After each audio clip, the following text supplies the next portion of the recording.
Every night, when the moon rose high above the towers of the royal palace, 12 princesses went to bed behind locked doors.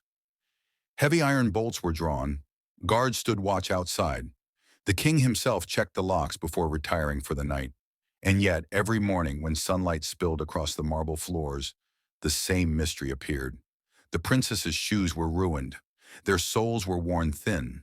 Silk ribbons were torn. Fine leather was scuffed and coated in gray dust, as if they had danced without rest from dusk until dawn. No servant could explain it. No guard had seen a thing, and no one who tried to uncover the truth ever returned. This was the great mystery of the kingdom. Long ago, in the heart of Europe, there ruled a powerful king. His lands were rich with forests and rivers, his cities built of stone and marble, his crown respected by neighboring kingdoms.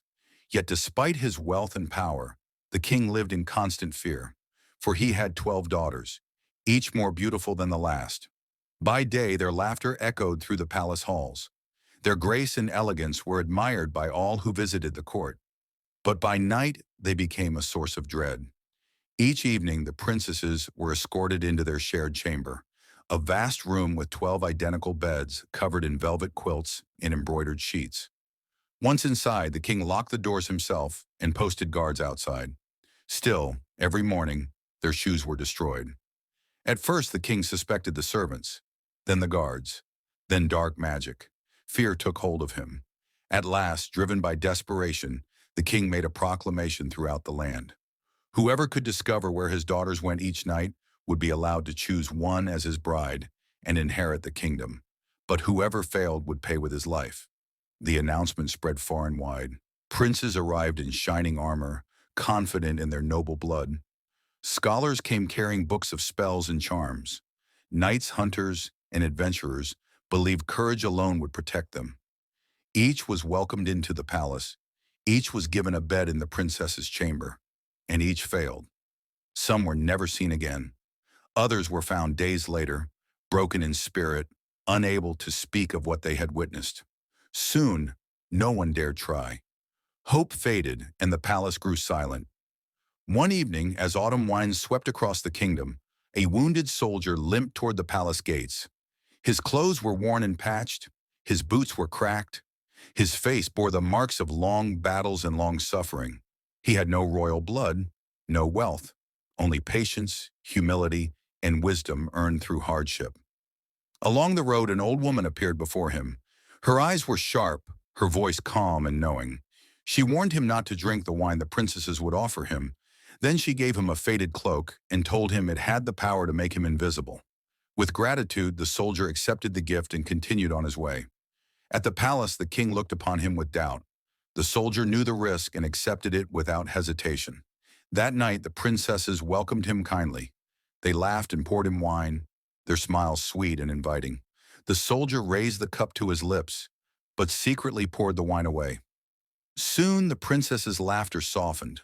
One by one, they lay down upon their beds and appeared to fall into a deep sleep. But the soldier remained awake. At midnight, the eldest princess rose from her bed.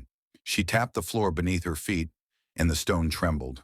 Slowly, the bed sank into the ground, revealing a hidden staircase spiraling downward into darkness. The other princesses followed. The soldier wrapped himself in the invisible cloak and quietly followed after them. They descended deep beneath the palace, step by step, into a world untouched by sunlight. At the bottom of the stairs lay an enchanted forest. Silver-leaved trees whispered as they passed. Golden branches glowed warmly in the darkness. Diamond-like crystals sparkled like stars frozen in stone. Each princess broke off a branch as a token of their journey. The soldier did the same, careful not to be noticed. Beyond the forest stretched a vast underground lake. Dark and still, 12 boats waited at the shore. Each princess stepped into one. The soldier entered the last boat. Though unseen, his weight caused it to dip. The prince rowing it frowned, sensing something amiss, but said nothing. They crossed the lake toward a magnificent castle carved from stone and moonlight. Music echoed through the cavern, filling the air with joy and longing.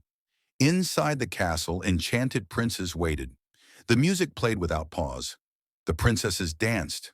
They spun and laughed, their worries forgotten, their feet never tiring. Night after night, they returned to this hidden world, dancing until the first hint of dawn. The soldier watched everything. He listened. He remembered. He gathered proof. For 3 nights he followed them. Each night the truth grew clearer. On the third morning, he stood before the king and laid out the silver leaf, the golden cup, and the diamond branch. The evidence could not be denied. The secret was revealed. The enchantment was broken. The underground kingdom vanished. The princes were freed from their spell. The princesses wept, not from sorrow, but from relief. The soldier was offered his reward. He chose the eldest princess, not for her beauty, but for her courage to face the truth.